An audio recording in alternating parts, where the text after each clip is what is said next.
Broadway theaters attack virus. This is absolutely doable. There's a woman who has seen the play pass over multiple times in just a few days.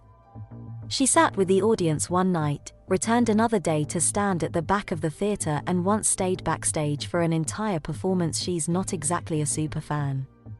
Don't get her wrong, Dr. Blythe Adamson loves the play.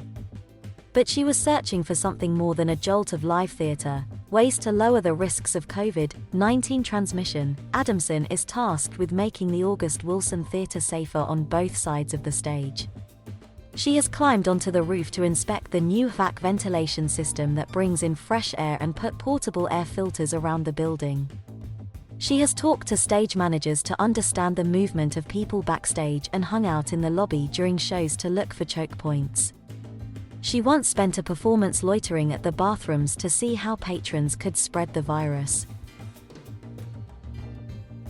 Bringing together more than 1,000 people into one room during a pandemic, as an epidemiologist, is something that I would not endorse if I didn't really believe that it can be done safely, said Adamson, founder of Infectious Economics, which has helped develop protocols for the NBA, the fashion industry and retail stores. Adamson is part of a new group crucial to Broadway's reopening this season, professionals grounded in science tasked with ensuring a COVID-19 free zone. It's all about reducing risk, said Mimi Intagliata, director of production at Disney Theatrical Group, who is in charge of its virus response. We on Broadway aren't going to get rid of COVID any more than anybody else. But it's about reducing our risk so that we keep our folks as safe as we can and keep the show going.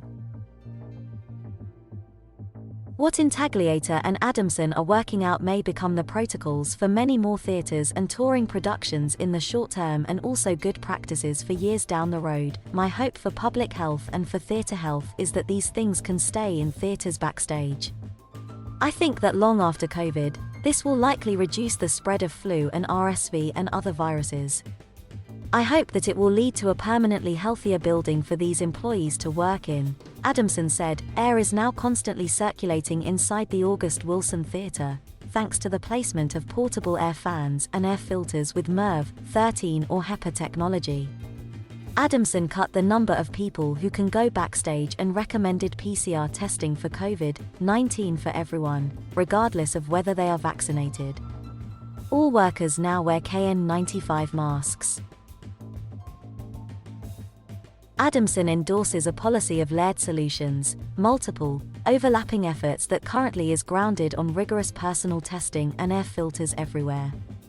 It means listening to the latest science and changing protocols if necessary. It means bracing for the inevitable positive test result. We are going to learn as we go, and we do our best effort in setting up the policies that we think are going to keep people the safest. But we have to be flexible and agile so that as we observe, we can change and update them, she said.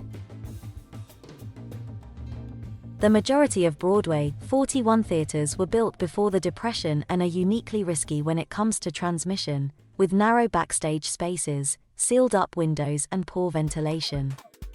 Crowds, often older skewing, gather outside bathrooms and at bars during intermission, while entrances and exits are limited. Backstage, while stars get their own dressing rooms, most of the ensemble and understudies share tiny rooms, and the orchestra is crammed into a pit under the stage.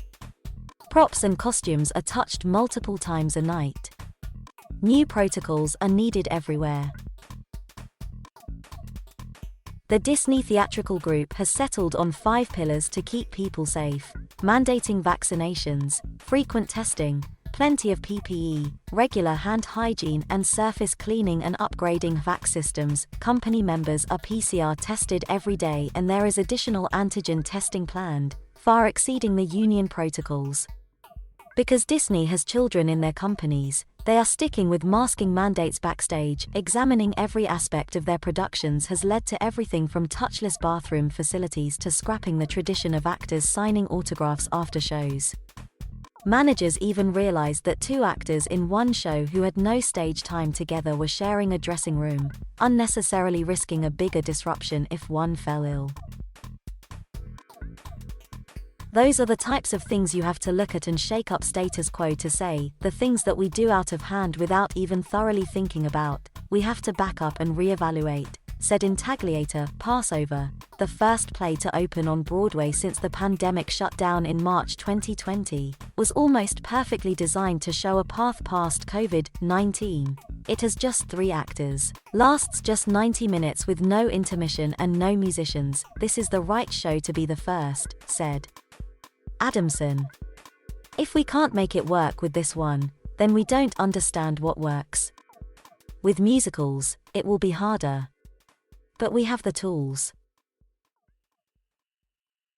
Adamson suspects bigger shows will have to do PCR testing for all staff 4 to 6 days a week. To keep costs low, she suggests they pool their tests.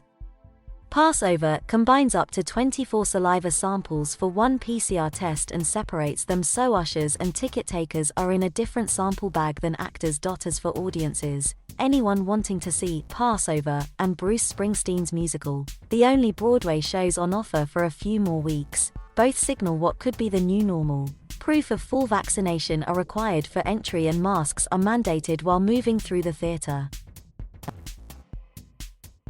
To infiltrate the August Wilson Theatre, the virus will have to grapple with Pam Remler, a former stage manager who is now a COVID-19 safety manager. Having been the stage manager there during the long run of Jersey Boys, she knows the theatre's nooks and crannies well. I feel like a mother.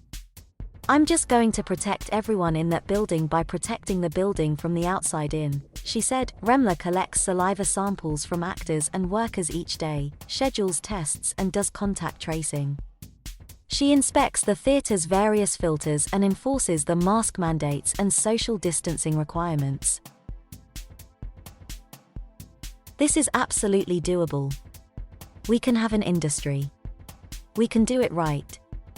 It takes all of us to do this, but it is absolutely doable, said Remler. Small alterations have also been made. Instead of an opening night party in a crowded restaurant, the cast and crew of Passover held an outdoor block party. Props are wiped down regularly, water jugs are touchless and producers hired an extra understudy in case any actor is sidelined. We didn't come in with a strategy that has stayed the same. We changed it every day, said Matt Ross, lead producer. I think there are more things that need to be done on larger shows, but the same principles will apply.